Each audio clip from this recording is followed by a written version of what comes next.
Hi, hello. டிஎன்பிஎஸ்சில 2025ல இதுவரைக்கும் நடந்த previous year கொஸ்டின்ஸ்ல maths மட்டும் டாபிக் வைஸ் வந்து பார்க்கலாம். இன்னைக்கு என்ன டாபிக்னா ஆவரேஜ். இதுல வந்து ஒரு 4 சம் மட்டும் தான் இருக்குது. சரி, ஓகே, பார்க்கலாம். 25 மாணவர்களின் சராசரி மதிப்பெண் 78.4. இங்கு 96 என்ற மதிப்பெண்ணானது 69 என தவறுதலாக எடுக்கப்பட்டது. கண்டறியப்பட்டது எனில் மதிப்பெண்களுக்கான சரியான சராசரியை காணன்னு கேட்டிருக்காங்க. இங்க பாருங்க, 25 மாணவர்களின் சராசரி 78.4ன்னு சொல்லி கொடுத்துட்டாங்க. அப்ப நம்ம எழுதலாம். 25 மாணவர்களோட சராசரி வந்து 78னா, அப்போ அவங்களோட ஃபுல் மார்க் என்னன்னு சொல்லி பார்த்தோம்னா, ரெண்டுத்தையும் மல்டிப்ளை பண்றோம். மல்டிப்ளை பண்ணா என்ன வருதுன்னு பார்த்தோம்னா 1960ன்னு சொல்லி வரும். இப்ப வந்து 96 என்ற மதிப்பானது 69ன்னு தவறாக எடுக்கப்பட்டது. இப்ப 96 அப்படிங்கிற மதிப்பு தான் கரெக்டான மதிப்பெண். 69ன்னு சொல்லிட்டு அப்ப வந்து ஒரு 27 மதிப்பெண் கிட்ட வந்து நம்ம வந்து கம்மி பண்ணியிருக்கோம்னு அர்த்தம். அப்ப 96ல இருந்து 69 கழிச்சிட்டோம்னா 27ன்னு இருக்கு. அப்ப இந்த 27 வந்து கம்மியா வந்து நம்ம வந்து சராசரி வந்து கண்டுபிடிச்சிருக்காங்கன்னு அர்த்தம். அப்ப இதையும் ஆட் பண்ணிக்கலாம். 1960 கூட்டல் 27 என்ன வரும்னா 1987ன்னு சொல்லிட்டு வரும். இப்ப பாருங்க, 25 மாணவர்களோட சராசரி மதிப்பெண் கிடைச்சிருச்சு. இப்ப இதுல இருந்து இதை வந்து 25 மாணவர்கள் வந்து டிவைட் பண்ணிட்டோம்னா சராசரி கிடைச்சிடும். 1987ல இருந்து 25 டிவைட் பண்ணா நம்மளுக்கு என்ன ஆன்சர் கிடைக்கும்னா 79.48.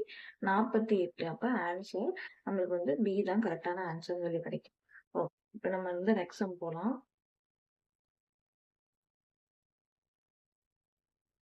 இதுல பாருங்களேன், மேரி என்பவரின் தற்போதைய வயது அவள்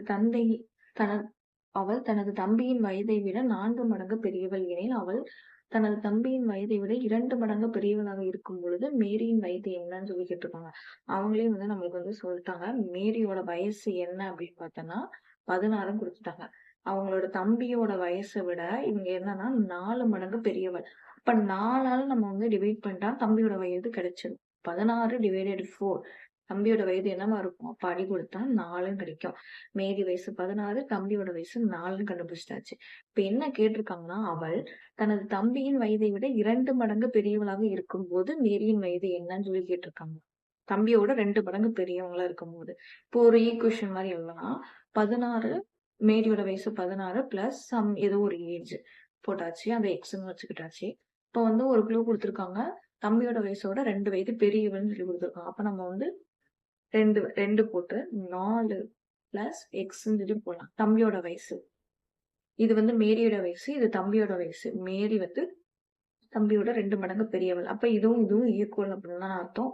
சரி, ஓகே. இப்ப நெக்ஸ்ட் ஸ்டெப் என்னன்னா, 2 வந்து உள்ள கொண்டு போய் பிரிக்கலாம். அப்ப 16 கூட்டல் எக்ஸ் ஈக்குவல் டு 8 பிளஸ் 2 கூட்டல் எக்ஸ் 2 எக்ஸ்ன்னு சொல்லி வந்தோம்.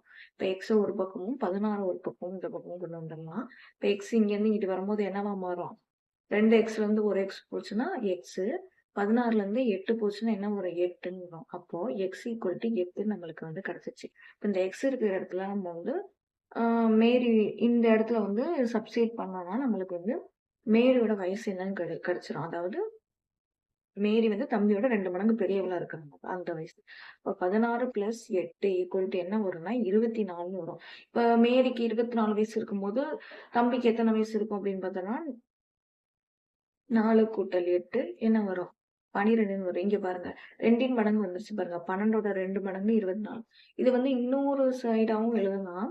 இப்போ வந்து மேரிக்கு வந்து அவங்க குடுத்துட்டாங்க 16 மேரிக்கு வந்து 16 வயசுன்னு குடுத்துட்டாங்க. தம்பிக்கு வந்து 4 வயசுன்னு குடுத்துட்டாங்க. இப்போ வந்து மேரிக்கு 17 இருக்கும்போது, தம்பிக்கு எத்தன இருக்கும்? 5 இருக்கும். 18 இருக்கும்போது எவ்வளவு இருக்கும்? 6 இருக்கும். 19 இருக்கும்போது 7 இருக்கும். இப்ப 20 இருக்கும்போது 8 இருக்கும். 21 இருக்கும்போது 9. 22 இருக்கும்போது 10 இருக்கும். 23 இருக்கும்போது 11 இருக்கும். இப்ப 24 இருக்கும்போது 12 இருக்கும். இத வச்சு இந்த மாதிரி ஒரு சம்லைன் கண்டுபிடிச்சிருவோம். இப்ப பாருங்க 2ன் மடங்கு வந்துருச்சா? அப்ப நம்மளுக்கு இந்த கொஸ்டினுக்கான ஆன்சர் என்னன்னு பார்த்தோம்னா 24. சரி, ஓகே. நெக்ஸ்ட் சம் போலாம்.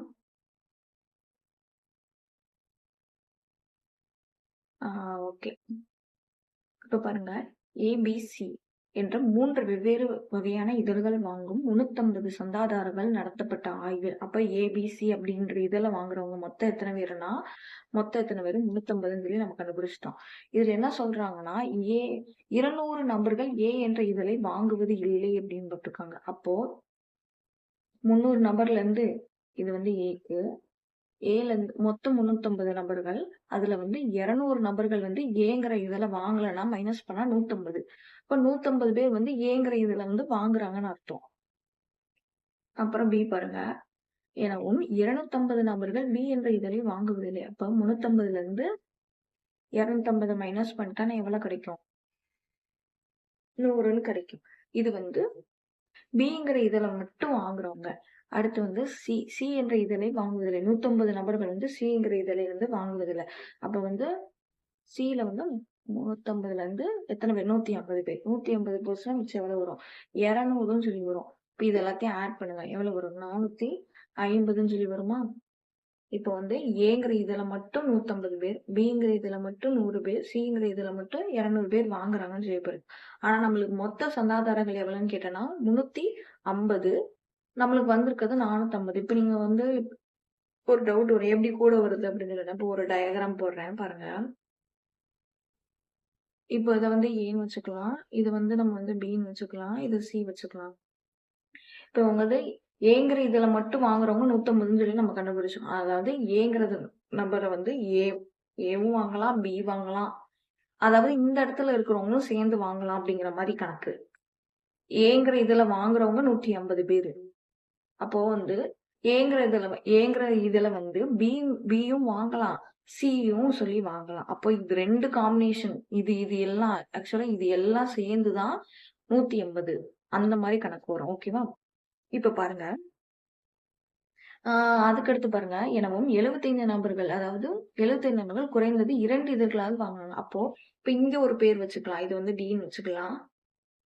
இ, எஃப்ன்னு வச்சுக்கலாம். இப்ப இந்த 3 இதையும் சேர்ந்து எத்தனை பேர் குறைஞ்சது? அதாவது இந்த 2 சேர்ந்து, இந்த 2 சேர்ந்து, இந்த 2 சேர்ந்து மொத்தம் எத்தனை பேர் வாங்குனாங்கன்னா 75 பேர் வந்து வாங்குறாங்க. நம்மளுக்கு வந்து கிடைச்சிருச்சு 450 பேர் வந்து கிடைச்சிருச்சு. அப்ப 450ல இருந்து 75 கழிச்சிட்டோம் அப்படின்னா மைனஸ். அப்புறம் இந்த நடுவுல இருக்கிறது 3த்தையும் வாங்குறவங்க. 3த்தையும் வாங்குறவங்க நம்ம வந்து எப்படி என்ன வச்சுக்கலாம்? 6ன்னு வச்சுக்கலாமா? 6. இது எல்லாத்தையும் கழிச்சிட்டோம்னா நம்மளுக்கு வந்து என்ன கிடைச்சிரும் அப்படின்னா, எக்ஸாக்ட்டா வந்து 2 இதழ்களா வாங்குற சந்தாதாரங்களோட எண்ணிக்கை வந்து கிடைச்சிரும். எக்ஸாக்ட்டா அதாவது 2 இதழ் ஏ மற்றும் பி கரெக்ட்டா எத்தனை பேர் வாங்குறாங்க அப்படின்னு சொல்லி கிடைச்சிரும். இங்க வந்து நம்மளுக்கு வந்து குறைந்தது 75 நபர்கள் என்ன சொல்லியிருக்காங்கன்னா, 2 இதழ்களையாவது வாங்குறாங்க. அப்ப எக்ஸாக்ட்டா நம்மளுக்கு தெரியாது. அதனால நம்ம இப்படி போட்டுருவோம். 6ங்கிறது வந்து குறைந்தது அப்படி 6ங்கிறது வந்து 3 இதழ்களையும் சேர்த்து வாங்குறவங்க.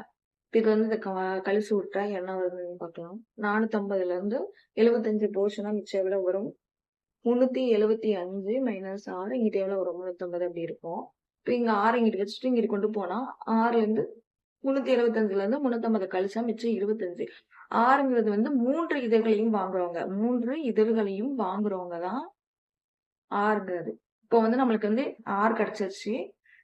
அப்புறம் வந்து இப்ப என்ன கேட்டிருக்காங்கன்னா, எக்ஸாக்ட்டா எவ்வளவு பேர் வாங்குறாங்க? நம்மளுக்கு இந்த 3மே சேர்த்து தான் 75 அவங்க குடுத்துருக்காங்க. இப்போ ஒரு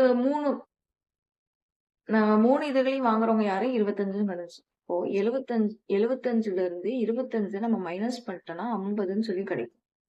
ஆன்சர் வந்து 50. எக்ஸாக்ட்டா 2 இதழ்கள். ஏபி மட்டும். அப்புறம் பிசி மட்டும். இப்போ ஏசி மட்டும். இவங்க 3த்தையும் கூட்டுனது தான் 50. ஓகேவா? உங்களுக்கு புரிஞ்சிருக்கும்னு நினைச்சிருக்கேன். டி, எஃப், இ இந்த 3த்தையும் கூட்டுனது தான் இந்த 50. ஓகேவா? சரி நெக்ஸ்ட் சம் போலாம்.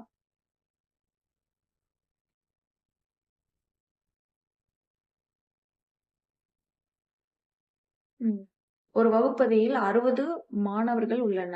ஆண்களை விட பெண்கள் 2 மடங்கு உள்ளன. கமல் என்ற மாணவன் முதலில் இந்த தரவரிசையில் 17வது இடத்துல இருக்கிறான். கமலுக்கு முன்பு 9 பெண்கள் இருந்தால் தரவரிசையில் கமலுக்கு அடுத்து எத்தனை ஆண்கள் இருக்க முடியும்னு சொல்லி கேட்டிருக்காங்க. இப்ப பாருங்க மொத்தம் எத்தனை பேர் இருக்காங்க? 60 பேர் இருக்காங்க. அதுல வந்து ஆண்களை விட பெண்கள் 2 மடங்கு. அப்ப பெண்கள் வந்து 2 மடங்குனா இது வந்து பெண்கள் வச்சுக்கலாம். இது வந்து ஆண்கள். ஆண்கள் எத்தனை மடங்கா? 1 மடங்கு சொல்லிட்டாங்க. இப்ப பெண்கள் எத்தனை, ஆண்கள் எத்தனை கண்டுபிடிச்சிடலாம். 2 + 1 3. அப்போ 3x தான் அருகுதுன்னா, இப்ப x = எவ்வளவு வரும்? 20ன்னு சொல்லி வரும். இப்ப பெண்கள் எவ்வளவுன்னு சொல்லி நம்ம கண்டுபிடிச்சிட்டோம் ஈஸியா. பெண்கள் எவ்வளவு? 2 × 20 40.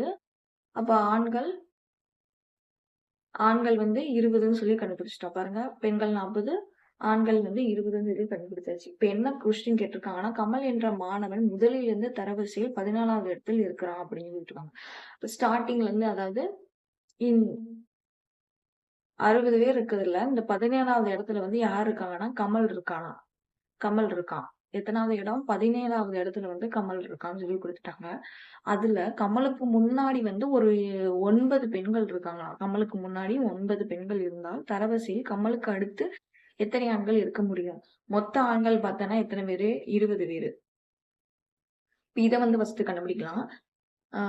கமலுக்கு முன்னாடி 9 பெண்கள் இருக்காங்க. அப்ப அதுக்கு அடுத்து பெண்களுக்கு அடுத்து எத்தனை பேர் இருப்பாங்கன்னு கண்டுபிடிங்க. 17. கமலோட எண்ணம் வந்து 17 - 9 பெண்கள கழிச்சிட்டேன்னா, எத்தனை வரும் உங்களுக்கு? 8 பாய்ஸ் வருவாங்க. அப்ப மிச்சம் எத்தனை வரும்?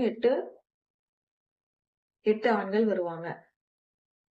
இப்போ 9 கமலோட சேர்த்து 8. இந்த 2யும் கூட்டினா தான் 17 வருது. அப்ப மிச்சம் பாருங்க.